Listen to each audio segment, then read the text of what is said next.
4 hari lalu Anda tiba di Indonesia. Minggu lalu, hari Selasa, kita masih wawancara lewat Zoom, Anda masih di Kairo. Harga tiket naik drastis, betul? Ya, sangat drastis. Sangat drastis. Sangat drastis. Biasanya berapa kalau Anda pulang dari Kairo, Mesir ke Biasanya dari Kairo Indonesia? itu bisa sampai, itu di bawah 10 juta itu masih ada biasanya. Paling mahal tuh yang 12-13 juta lah. Kemarin? Itu hampir menyentuh 40. 40 juta? Itu sama-sama ekonomi tuh? Ya itu ekonomi. Ekonomi dan itu pun ya tersisa beberapa tiket doang, 2 tiket itu 2 tiket terakhir. Benar-benar memang ada kepanikan juga di bandara ternyata. Naik apa waktu itu Mas? Boleh sebutin? Turkish Airlines. Turkish Airlines ya? Turkish Airlines. Oke. Jadi transit di Istanbul. Ya. Masih aman tuh ya? Waktu itu aman. Rutenya lewat mana tuh? Tetap melewati wilayah konflik, cuman dia rada melipir ke atas, jadi ke utara dikit. Iya, ke utara gitu. Oke, lebih ke atas, lebih ke utara. Ya, biasanya cuman 9 jam itu 9,5 jam nyampe, tapi kemarin hampir 12 jam kita. Oh, nambah 2 jam kurang lebih ya. Iya. Nambah 2 jam dengan tiket yang jauh lebih mahal. Pertanyaannya saya ingin tanya Anda kan lama di Timur Tengah, Anda jurnalis juga di Palestina banyak dan juga beberapa negara di Timur Tengah. Sampai kapan perang ini akan berakhir? Saya tadi pagi baru ngonten itu. Gimana? Dan saya tadi pagi baru ngonten. Oke. Jadi kan 10 hari saya sempat ngonten tentang kemungkinan dalam 72 jam akan terjadi perang gitu ya. Betul. Itu pertama kali Anda, kita juga mengambil dari video Anda tuh. Dan ternyata nggak nyampe 72 jam. Nggak nyampe, itu hanya 4 jam kemudian perang. Nah, dan tadi pagi saya ngonten kemungkinan perang sudah berakhir. Kita melihat indikasi 24 jam terakhir ini narasinya semua mengarah kepada penghentian perang, baik dari Donald Trump, baik dari Larijani atau Ali Muhammad Anani dari pihak Iran, bahkan dari pihak Israel pun narasinya mengarah memang sudah mulai berhenti. Dan kita lihat dari pagi kita pantau nggak ada lagi serangan-serangan, nggak ada serangan ke Iran, nggak ada serangan ke Israel. Udah intensitasnya udah turun nih? Sudah sangat turun sekali. Sudah sangat turun? Ya. Jadi kalau Trump mengatakan bahwa ini akan selesai very soon, sangat segera, itu benar? Iya, kita nggak mengambil pendapat Trump di sini ya, tapi kita lihat gestur statementnya dari tadi malam itu sudah mengatakan bahwa mulai menyebut pencapaian yang didapat oleh Amerika, kemudian kondisi militer Iran yang semakin hancur, intinya dia berusaha menyampaikan satu pesan bahwa kami sudah selesai, kami sudah berhasil menghancurkan rudal-rudal Iran. Kemudian juga dia bilang keangkatan lautnya juga sudah hancur. Bahkan Iran sudah kehilangan kemampuan untuk melanjutkan pengayaan uraniumnya. Jadi sudah mengeluarkan statement-statement yang menunjukkan indikasi bahwa ya udah kita sudah selesai, kita sudah berhasil. Kemudian juga statement Benjamin Netanyahu juga serupa. Dia mengatakan, tadi siang saya melihat videonya, dia bilang kami berusaha untuk mengubah rezim, namun pada akhirnya kami hanya ingin membantu rakyat. Ketika rakyat tidak mau ya sudah, kita nggak akan. Bahkan Netanyahu pun udah mulai turun tensinya. Iya, tensi sudah turun. Dan terakhir pernyataan dari Kementerian Wakil Menteri Luar Negeri Iran yang mengaku dihubungi oleh beberapa negara-negara besar, di antaranya Rusia, Cina, Perancis. Dan langsung dia memberikan syarat, oke, kalau memang ada mediator di sini, kalau memang ada etikat berhenti, kami siap, tapi syaratnya hentikan serangan. Jadi jadi pihak pertama, satu-satunya pihak yang memberikan syarat di sini adalah Iran. Maka dalam konten saya tadi pagi saya mengatakan, kalau dalam tradisi konflik internasional yang memberikan syarat dialah pemenangnya gitu loh. Maka dari indikasi-indikasi ini kita bisa melihat Amerika gagal mencapai tujuan awalnya. Meskipun dia mengklaim berhasil kan? Meskipun dia mengklaim, tapi kan banyak kontradiktifnya. Satu sisi Iran memberikan syarat dan itu dijalankan oleh Amerika. Makanya sejak tadi pagi Amerika dan Israel tidak ada serangan-serangan ke Iran. Jadi Anda memprediksi dalam berapa hari ke depan akan stop ini? Menurut saya sudah stop. Tapi kan serang masih ada? Sudah tidak ada. Hari ini nggak ada sama sekali? Hari ini nggak ada. Coba bisa dicek. Per hari ini tidak ada? Tahu terus. Per hari ini nggak ada. Sekarang itu yang ada itu adalah eskalasi antara Lebanon Selatan melawan Israel. Ini lagi intens nih. Jadi everything is gonna be okay. Hari ini kita akan bicara ke depan minyak akan kembali turun, Hormuz akan dibuka kembali, everything is gonna be okay. Kita nggak mengatakan everything ya. Ya, some of them is gonna be okay. Karena sekali lagi. Kenapa Anda nggak meyakini nggak everything kok? Hanya some, hanya beberapa. Begini, pertama saya hanya mengatakan berdasarkan indikator. Ya. Indikator dari statement dan fakta di lapangan ya. Tapi saya tinggal di Gaza 12 tahun dan saya memahami banget lah yang namanya tabiat Israel dan Amerika. Mereka biasanya ini buying the time nih. Biasanya mereka hanya mengulur waktu, bisa jadi. Karena juga satu sisi mereka dapat tekanan, kemudian juga tekanan dari negara-negara Eropa dan negara-negara Barat, di mana satu.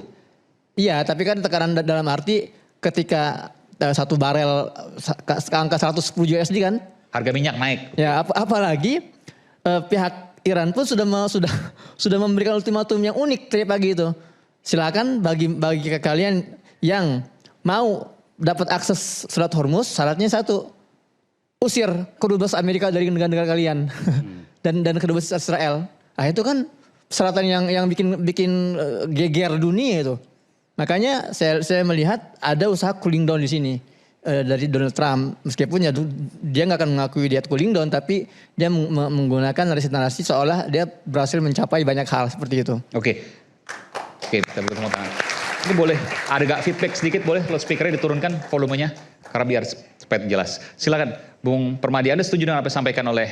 Oh iya, jadi benar memang eskalasi udah mulai turun. Netanyahu, Anda udah telepon Netanyahu? Atau WhatsApp udah? Gak kenal, sorry gak kenal. Kalau Benjamin Netanyahu gue kenal. Kalau Netanyahu gue gak kenal. Jadi ini ada satu data dari lembaga statistik internasional namanya World Insight. Jadi ini dia memantau jumlah serangan rudal balistik Iran dan jumlah serangan drone Iran dari hari pertama sampai hari ke-8 kemarin hari Minggu. Jadi hari pertama itu rudal Iran itu masih bisa nembakin rudal 350 rudal balistik per hari. Di hari kedua 175, di hari ketiga 120, di hari keempat 50, di hari kelima 40, hari keenam 32, hari ketujuh 328, hari ke-8 15 rudal balistik. Jadi jauh sekali. Adik-adik ya, dari hari pertama bisa nembakin 350 rudal balistik per hari, sementara di hari ke-8 cuma bisa nembakin 15 rudal balistik. Terus drone-nya itu di hari pertama Iran itu bisa nembakin per hari bisa 294 drone per hari. Menyerang ke 5 negara itu kan, bukan cuma ke Israel aja. Di hari kedua melonjak jadi 541 drone, hari ketiga 200 drone, hari keempat 85, hari kelima 45, hari keenam 38, hari 7 ke 30, hari ke-8 hari Minggu kemarin cuman 12 drone. Jadi memang bombardir Amerika yang pasukan gabungan Amerika dan Israel yang masif sekali ke gudang-gudang amunisi, ke situs-situs rudal dan juga markasnya Garda Iran itu memang pengaruh sekali ke daya gedornya Iran, daya tembaknya Iran itu pengaruh sekali. Ditambah mungkin Bang Aiman itu kemarin ada dengar berita sekitar 2 hari yang lalu. Kalau nggak salah Presiden Iran itu minta maaf ya. Minta maaf karena dia udah menyerang negara-negara itu. Iya. Itu ada latar belakangnya Bang Aiman. Gimana? Jadi negara-negara Arab ya. Ini informasi A1 dari ada pangkalan militer Amerika di sana. Yes, tapi kan dia sempat minta maaf. Intinya dia minta maaf kan. Betul. Dia minta maaf udah menyelang negara-negara Teluk. Yang 5 negara yang ada pangkalannya Amerikanya itu. Jadi itu ada latar belakangnya. Oke. Jadi ini aku dapat informasi A1 dari Dubai. Jadi selama ini Iran transaksi karena Iran kan negara di embargo. Jadi Iran ini hanya bisa menjual minyaknya ke Rusia dan ke China. Dan uang hasil penjualan minyak miliaran dolar kalau kita sebutnya dolar ya. Tapi kalau di Dubai mungkin dinar ya. Jadi miliaran dinar uang hasil penjualan Iran. Triliunan rupiah itu. Triliunan rupiah. Triliunan rupiah. Okay. Hasil penjualan minyak Iran ke Rusia dan ke China itu diparkir di Dubai rupanya. Oke. Dan kemarin kenapa dia minta maaf itu karena dia diancam sama Raja Dubai. Kalau lu nyerang-nyerang gue terus gue freeze lu punya duit. Ini A1 nih informasinya. Itu makanya dia minta maaf besok. Jadi memang banyak dinamika di perang ini yang membuat seperti Abang ini kita bilang tadi memang membuat eskalasi menurun. Jadi betul sekali. Memang eskalasi menurun. Jadi kalau seandainya Iran meneruskan serangannya, uangnya nggak keluar tuh. Sehingga operasional. Tapi kan dia ngancamnya si Raja Dubai ini, Raja Uni Emirat Arab ini ngancamnya kalau lo nyerang gue. Gitu. Jadi lu jangan nyerang Dubai lagi, lu jangan nyerang Abu Kalau Dhabi perang, lagi. perang aja sana. Ya kalau mau, pokoknya lu mau nyerang kemana asal jangan nyerang ke gue. Lu nyerang ke gue lagi, gue freeze tuh aset lu. Gitu. Oke. Dia langsung minta maaf. Jadi prediksi Anda berapa hari ini akan perang selesai nih? Ya, Kalau tadi sebutkan hari ini kita sih, selesai. ya seperti pembukaan Bang Aiman tadi yang agak-agak horor gitu kan. Jadi kita sih ya berharap kalau bisa besok udah kelar lah. Ya Besok. kan, biar nanti Selat Hormuz kebuka lagi, kapal-kapal bisa lewat lagi, BBM gak jadi terus, betul gak adik-adik? Setuju ya? Amin, kita doa bersama ya, moga-moga cepet kelar, biar abis lebaran udah bisa silaturahmi lagi, salam-salaman lagi ya kan? Nanti lebaran maksudnya salam-salaman antara Trump, Netanyahu Ya, sama dan Presiden sama Iran yang baru, Khomeini. ya kan? Hah? Ya nggak bisa Amin, dong, kan amin, udah. semoga. Oke. Kan udah ada korban. Apakah kemudian di dalam Iran sendiri tidak ada dendam di situ yang kemudian meneruskan serangan? Itu kan yang Aku menjadi rasa- pertanyaan semua.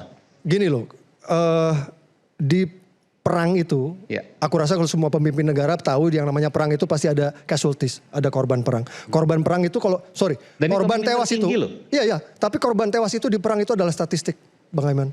Statistik, Bukan nyawa ya? Anda bukan kata- nyawa. Oke. Karena itu perang. Beda sama kecelakaan di jalan tol, ini perang Pak. Di perang ini ya nyawa ya statistik. Jadi gue rasa pemimpin negara semua udah tahu, itu resiko gue. Hanya angka.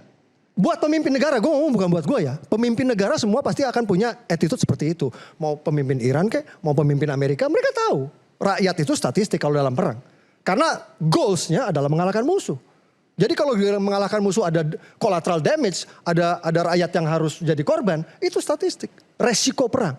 Gue rasa itu dimaklumi kalau memang Iran ibaratnya kalau kata Bang Aiman, wah kita udah korban banyak. Ya nggak sekerdil gitu juga kali, nggak sereceh itu juga. Demi stabilitas wilayah regional, kalau memang harus salaman gitu kan, ya why not? Salaman satu hari lagi. Benarkah itu? Kita kupas. Amin. Jeda, tetaplah bersama kami di Rakyat Bersuara.